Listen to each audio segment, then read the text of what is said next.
First, measure 2 inches on the top line, and then 4 1/2 on the left line.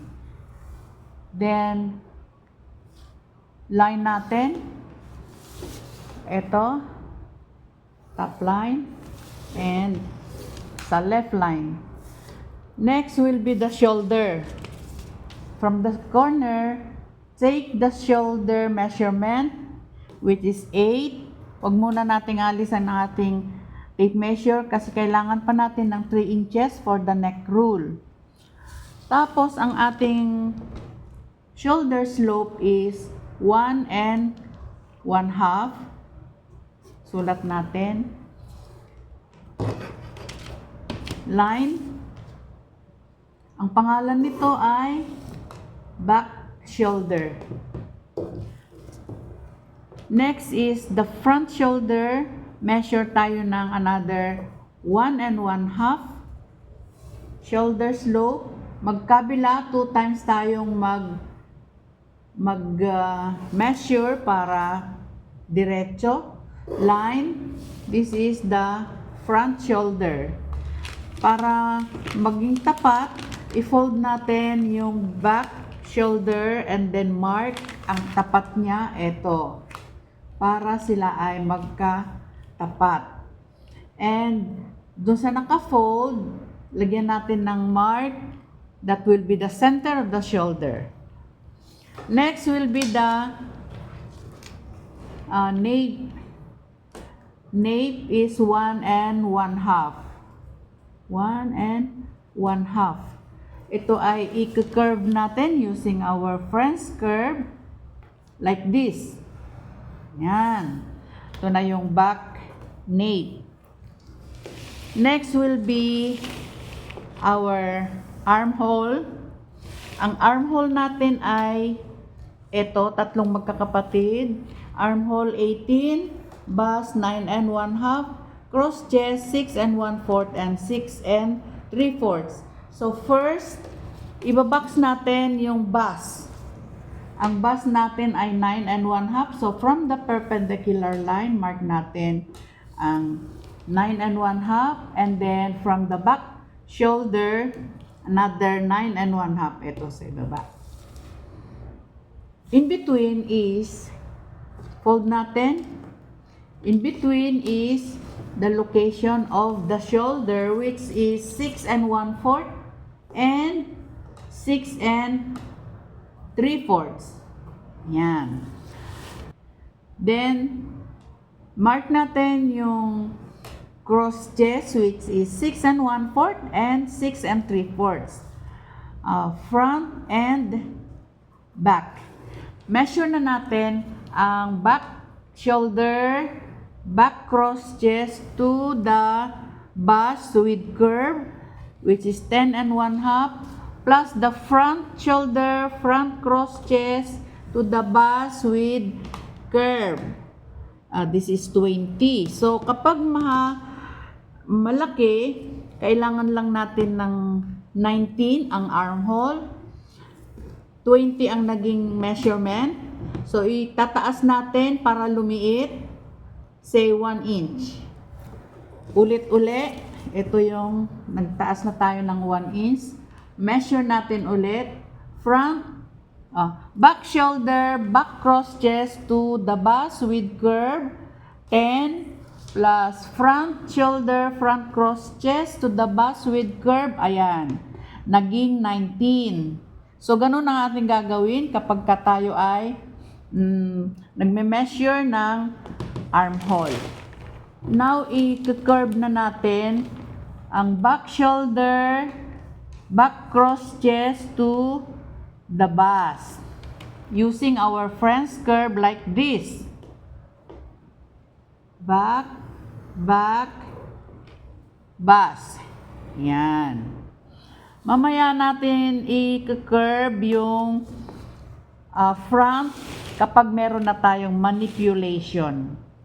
Next will be the shoulder to bust dart. From the center of the shoulder, ang ating shoulder to bust is 10, and then ang ating Bust point distance is 3 and 1/2. Ito yon. That will be the front. And then, ang ating figure from the center of the shoulder is 15. 15. Dalawang beses tayo magsusukat and then line. Ito na yung ating back shoulder. Back waistline. O back figure, I should say. Back figure. Bust point distance, the same, 3 and 1/2. At magkakaroon, ang kanyang laki or width is 1/2 both sides. 1/2 both sides. And then, ang haba ng ating back dart is 5. The same, 3 and 1/2. Ito.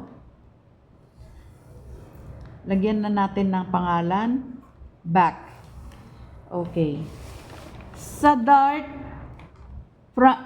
back dart, para makukuha natin yung back dart, tataas tayo ng 2 inches. 2 inches. Ito na yung magiging back. I-connect na natin yung ating back-to-back dart. Yun. Okay. Back-to-back dart. Back-to-back dart. Yan. Yung ating front figure naman, using our red front figure, ganito lang, 18, ito lang ang kanyang guhit. Hindi siya mahaba, konti lang, ganito. Ang haba is 4 and 1/2. So, ito ang magiging front natin. Ang width, the same.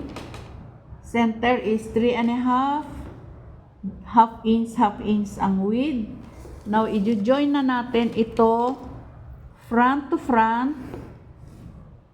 Front to front. Then, ayun, yung sa ating shoulder to bust. Front to front. Okay?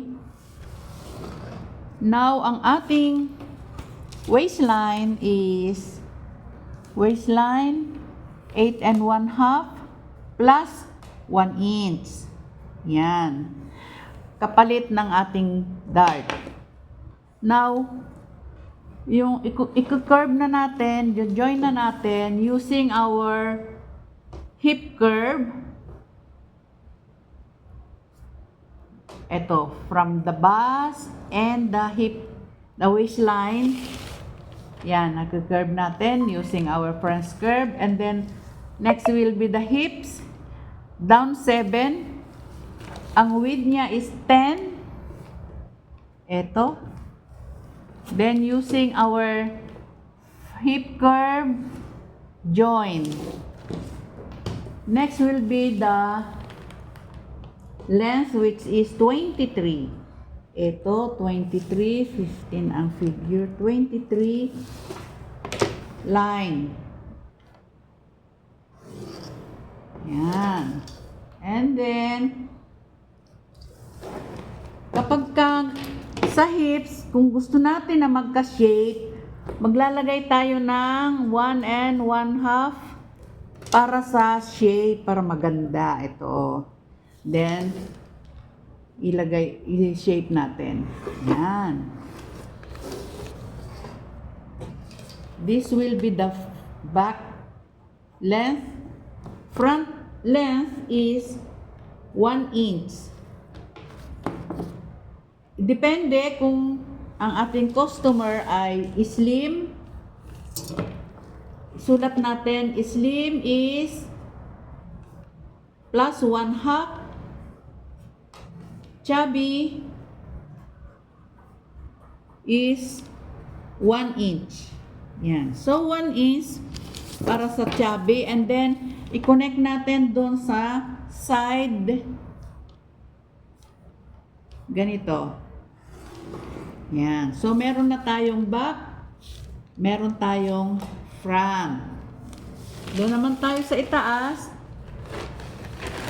Ang ating front neck depth, makukuha natin ang sukat niya from the center of the shoulder, 7. And then, join natin from the front shoulder to the 7. Ang dart manipulation, ito, itapat lang natin yung ating dart, front dart, straight lang siya, yan, bali ½ inch. At hindi natin ikikis doon sa front dart, kundi lalayo tayo ng 2 inches.